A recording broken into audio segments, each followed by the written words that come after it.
They say cities never sleep.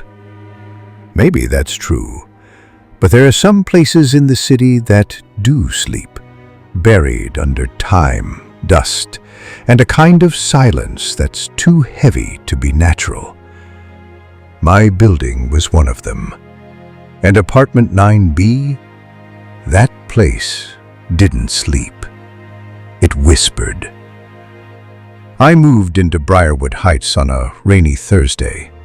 The building was old, but charming in that New York pre-war architecture kind of way.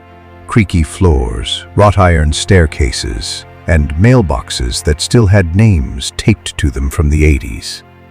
Apartment 9A was mine, a small one-bedroom with high ceilings, chipped crown molding, and a window that looked directly across the hall to 9B. That door was dusty, sealed with a padlock. I asked the landlord, Mr. Calder, about it. Been vacant since '83, he said, not looking me in the eye. Fire. No one wants it. Too damaged to fix, I asked. No, he said.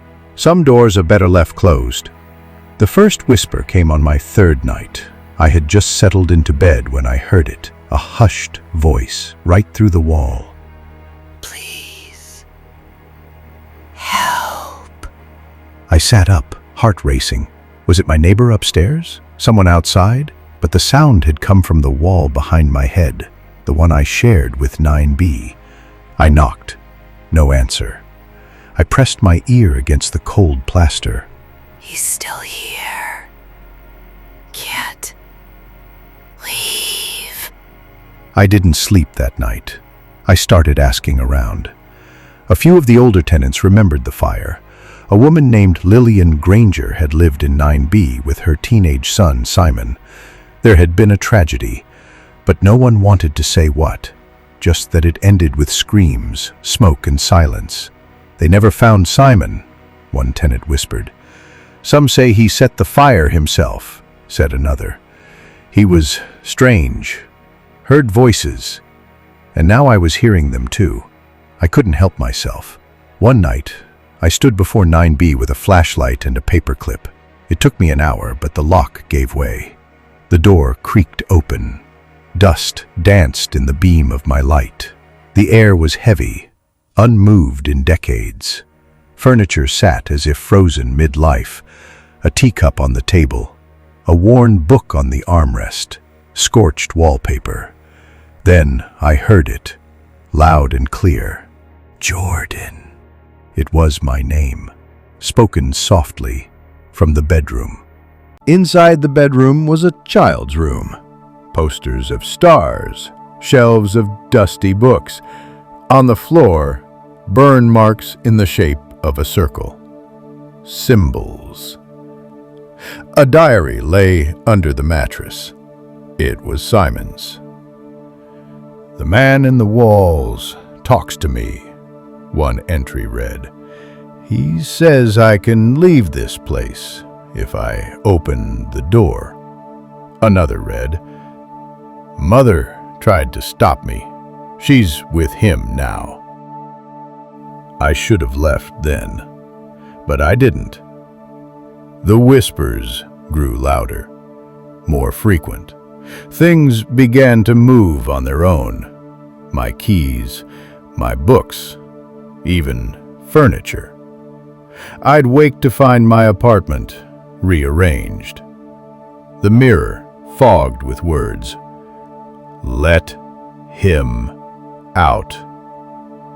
I started seeing Simon, or something like him, in reflections, pale, wide-eyed, watching me.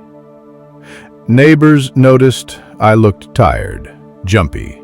Mr. Calder offered to let me break the lease. I lied and said everything was fine. One night, I returned home to find my apartment filled with static. The TV on, the radio hissing, every light flickering. The voice came from the walls. Not a whisper this time, but a command. Let me out. The wall behind my bed pulsed like a heartbeat.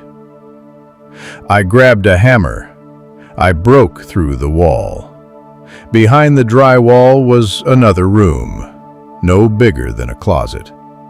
Inside, bones, a circle of ash, chains, and eyes watching me from the shadows.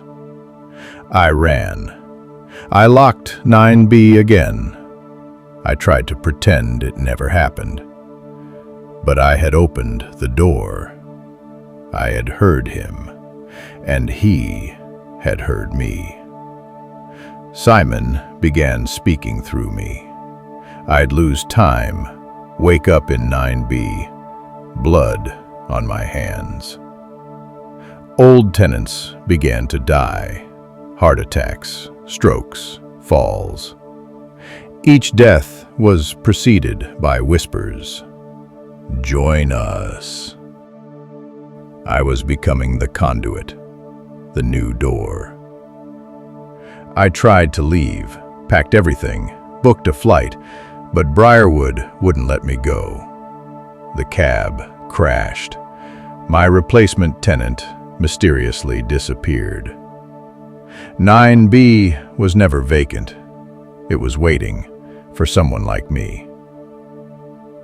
If you find this recording, if you're the next tenant, don't open the door across the hall. Don't listen to the whispers. And whatever you do, never answer when it calls your name.